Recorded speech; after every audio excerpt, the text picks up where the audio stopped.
Hello, everyone. Good morning from the University of Utah, which is, as you may know, on the unceded land belonging to the Ute, Goshute, Paiute, and Shoshone people. My name is Rachel Hayes-Harb, and I am a professor of linguistics here at the university, and I co-direct the Speech Acquisition Lab with my wonderful colleague, Shannon Barrios.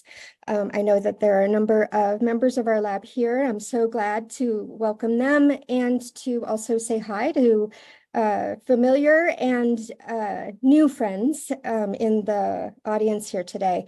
It's such a joy to be part of a community that is organized by these fantastic scholars, Savi and Ethan, and just organizing and being in community around topics that we care about. It's just a wonderful feeling. You will see that I have a QR code here. The QR code is, let me grab the, let me plop the link in the chat. All of the slides are available at this link, or if you can use the QR code to reach them. Today I'm going to be talking about native speaker ideology and replication research. And so for some background, oh, thank you, Ethan, you'd already put them there. The transparent and responsible scholarship requires us to acknowledge not only that our participants are whole people, but that we as researchers come to the research process as whole people as well. So for this reason, many of us are pushing for disclosure of our positionality, and I'll do so now about myself. I'm a white woman born and raised in the United States, and I've spoken English since birth. My experience with additional languages has been in the context of what's been called elite multilingualism, which means that my livelihood and my safety have never depended on my ability to learn a new language. And importantly, in this context, this experience is different from that of many of the individuals and communities I interact with as a researcher. And as Yolanda Holt put it so well, I can't know what it is to be the individuals who participate in my research, and I have a responsibility to remain mindful of that and also to disclose it throughout the research process. I want to acknowledge that some of the ideas I'm going to be discussing today have been developed and influenced by the great Alaya Tripp, who is also here today, a wonderful collaborator and colleague of mine. I'm going to be talking about native speaker ideology in the context of replication research. And as you may be aware, researchers are increasingly invested in looking at the robustness of our research. I personally believe that conducting and valuing replication research is an essential step in the maturation of scholarship in our fields. However, it raises a host of new questions and challenges. And so today I'm going to talk about one of those. So first of all, why replication research? Well, replicability is core to scientific knowledge production. What this means is that we don't know we know something to the extent we can ever know something until we have confirmed it multiple times and shown that it is robust to replication. We can use replication to do a number of things. So one of them is to verify, clarify, and or complicate the findings of previous studies. We can address the negative effects of bias in scholarly publication through replication. So for example, scholarly publication is known historically to require so-called statistically significant results. These sorts of things lead to practices such as p-hacking and ultimately can elevate non-robust scholarship. So let me make sure that we are defining these terms adequately. Reproducibility is a term that is sometimes used interchangeably with replicability. I myself will often do that, but I just want to clarify that in some contexts, what people mean there is obtaining consistent results using the same data and analyses as were used in the original study. Replicability, on the other hand, what I'm focusing on today is obtaining consistent results using the same methods, conditions, and analyses, but collecting new data. And note that when I talk about replication studies, I don't necessarily mean that those studies have replicated the original findings. I mean that we're talking about studies that are looking at whether or not they replicate the original findings. All right, so by definition, replication studies require fidelity to the original. And the replication researcher is responsible for documenting all departures from the original. They rely on complete reporting by the original authors, and they're supported by open scholarship practices such as sharing task materials, analysis and data, and importantly for today, participant recruitment materials and inclusionary and exclusionary criteria. So now I'm going to, in two parts, talk about the specific challenges that native speaker ideologies pose in the context of replication research. So the first is replicating studies when the available information is incomplete or ambiguous. And we're going to play a little game that I am calling Who Were the Participants? On this slide, there is an image of question marks in many colors and sizes. On this slide, there is an image of a large double quotation mark signifying that the text on the page is quoted. And indeed it is. This comes from a study that came out in the last several years. And it says something like the participants were native English speakers. Native English speaking participants were recruited from the, and insert the name of the United States University community. Right. So this is the information that the authors have provided us about the participants in the study. So what we're going to do now is, if you will indulge me by when I get to the profiles, typing in the chat, I would be really grateful. So I'm going to talk about 4 potential participants, and I want you to think about who the authors included and excluded, right? So based on these profiles. And based on that information we have from the article, which is they were native English speakers recruited from the university community. And what questions do the participants' self-characterizations raise about their suitability for inclusion in the study? And I've intentionally included profiles that include the language that participants often use to characterize themselves. And so I want you to think about how they're, as a kind of secondary task, think about how their self-characterizations reflect internalized language ideologies. And also, I always invite you to think about the role of the researcher and the research process in combating harmful language ideologies. All right, so here's our first person. I was born and raised in Australia and came to the US for college. I am a native speaker of English. Was I included in the study?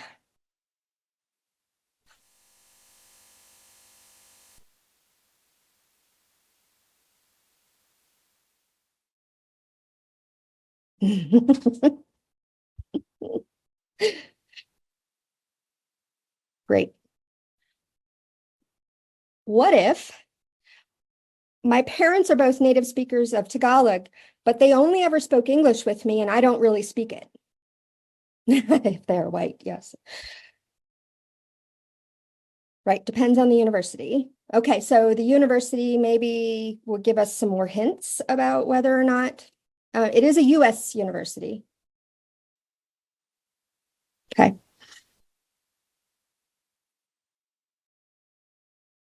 All right, let's move on to the next person. And by the way, this is just a thought exercise. I don't actually know who they included. And I guess that's the point, right? We don't know.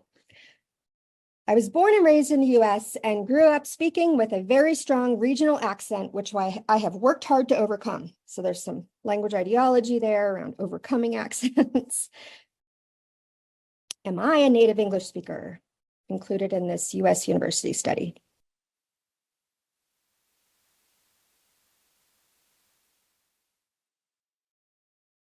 Okay.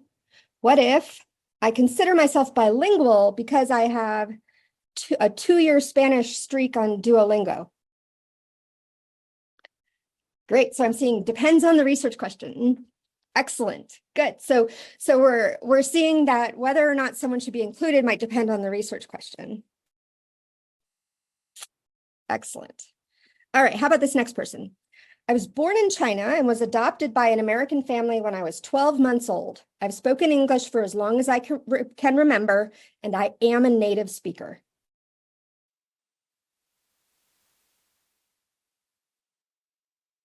Yeah, man. I love it. All right, so this person is, this little vignette asserts an identity as a native speaker of English, right? All right, what if I was adopted when I was 36 months old, not 12 months old? Am I a native speaker of English? Like, what assumptions do we have to make in order to make these decisions? And if 36 months old changes it from 12 months old, why? And if it does 6 months old change it back? How about 24 months? Okay, next one. I'm a native speaker of English. I was born and raised in the US. I studied French for 4 years in high school and spent a summer as an exchange student in France. Was I included in the study? Sure, right? And then what if through asking more questions about the person's actual lived experience, we find out my grandmother, who spoke only Korean, lived with us until I was 5, but I don't remember any Korean. Am I still a native English speaker? Do you have questions about what my first language was?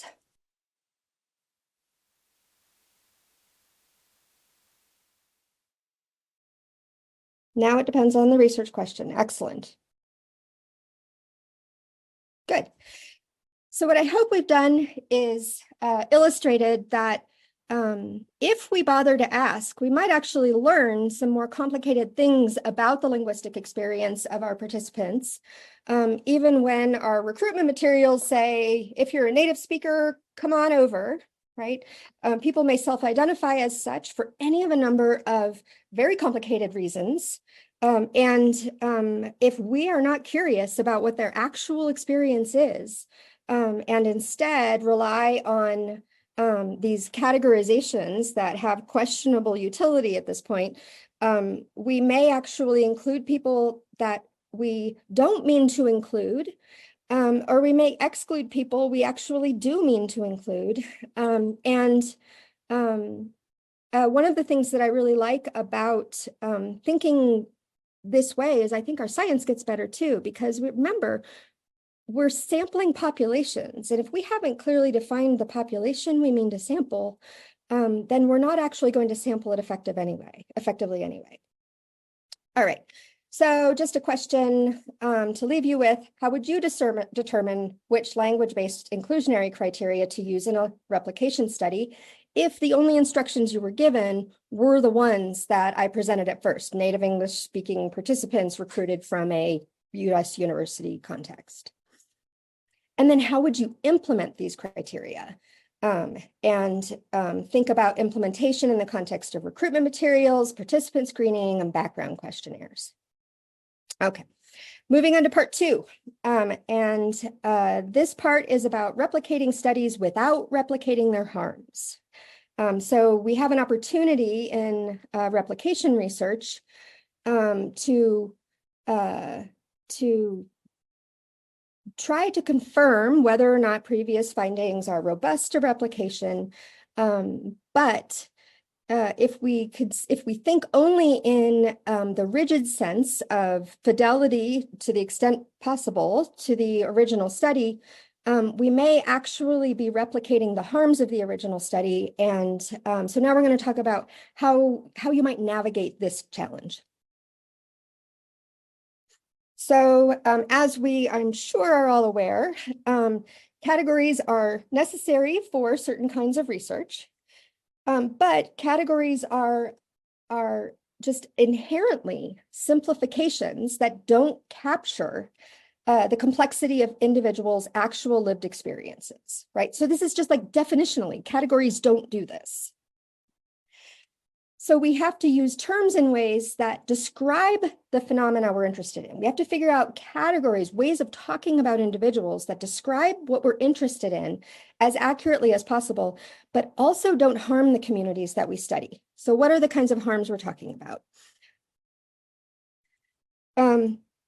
Excluding individuals from research for not meeting vague expectations of native speaker or signerhood reproduces a deficit framing of, as Cheng et al. Put it, multilingualism and non-hegemonic modes of language acquisition. So the idea here is that using the term native speaker, whether we've explicitly defined it or not, is reproducing this deficit framing in the context of, for example, who is a native signer? The question of, or the historic and systematic exclusion of signed languages from research on language and language acquisition is exacerbated by very rigid ideas of who is a native signer, given the nature of exposure to early language by deaf children.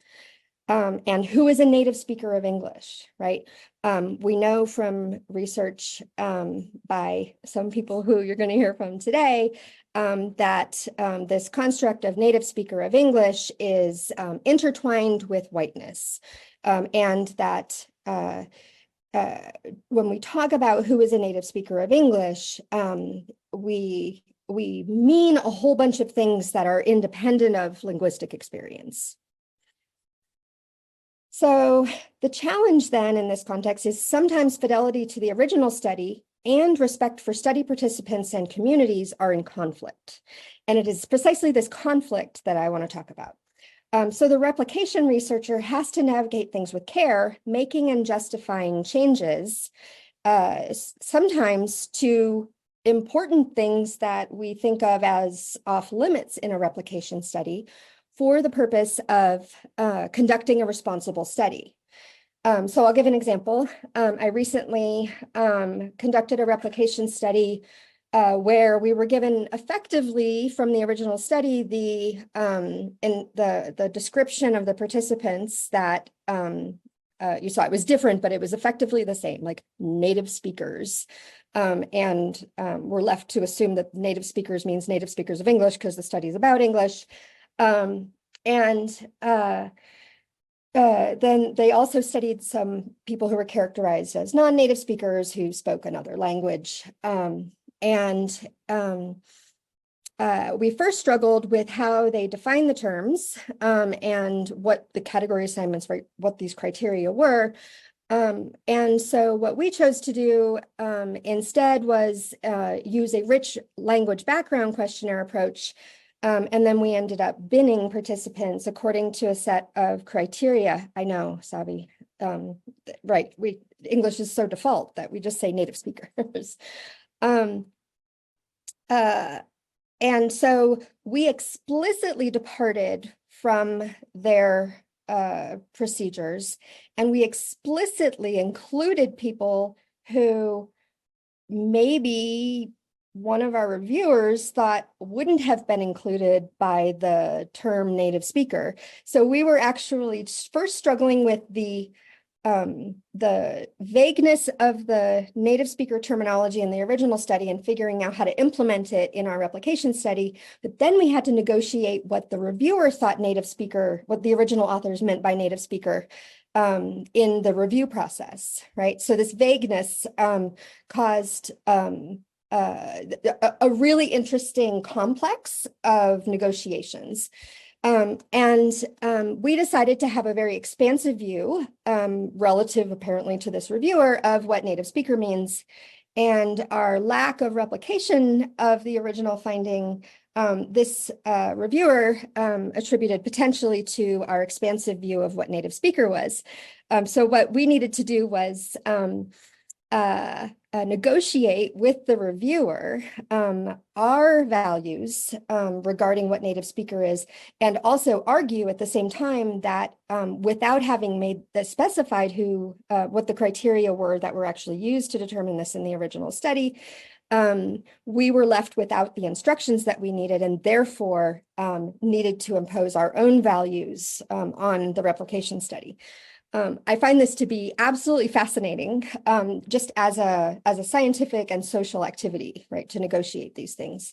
We definitely encountered some challenges associated with our insistence on clarifying in the replication study.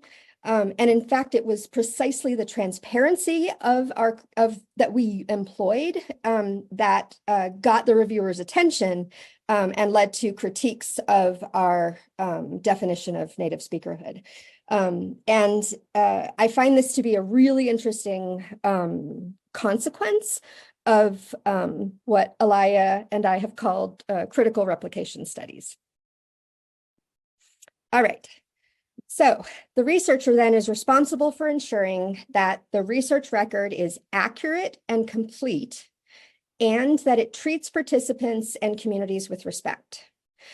The researcher has to ensure that the reader has adequate information to fully understand the research findings, but also that the replication researcher who may come later has adequate instructions for assembling an appropriately similar participant sample, so we can actually figure out if yes, thank you for that, Dr. Alaya Tripp.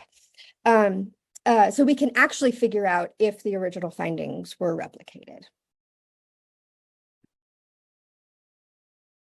I'm sorry, I didn't change my slides. All right, so how do we move forward from here? I do not think in any way that I have a complete list of things available here, but I would like to get us started on a way to think about this. So the first and most important thing is start today. Start today doing what? Well, model scientifically rigorous and careful. The spelling of careful here is intentional. Our work needs to be full of care for ourselves, our colleagues, and our participants. So scientifically rigorous and careful participant characterizations in your work. Just as some of the folks in the chat were mentioning, well, it depends on what the research question is, what the definition of native speaker is, or what the inclusionary criteria are. And that's exactly right. So if it depends, let's be explicit about it. Let's be explicit about the axes of linguistic background that are of particular interest in our study and that we are using to determine eligibility for participation. And importantly, remember that it's not just whether or not you can participate in the study, it's whether or not you're a member of the population that we mean to be sampling, right? The population that we're talking about in our work. Be mindful, the point I just made, that a participant sample represents a population of actual individuals and communities. And that the conduct of research, the way we do our research, the way we interact with participants, the questions we ask them about their linguistic experience are actual experiences of their lives. And we hold a special position of power as researchers when we are in the research context, because we can be understood as experts in the ways that we talk about individuals' language experiences, the questions we ask them, and how we respond to them, and how we talk about inclusion and exclusion from studies affects them and the communities that they come from. And the results, of course, affect individuals and communities. So being careful about how we communicate the results of studies and not falling into the use of these vague and harmful terminological categories for the purpose of ease, when we full well know that they can cause harm and are actually scientifically problematic. So it may be tempting to think, well, when selecting replication studies, maybe we can marginalize, right, the studies that have used harmful characterizations of participants by not replicating them, by not showing them or giving them the attention of replication.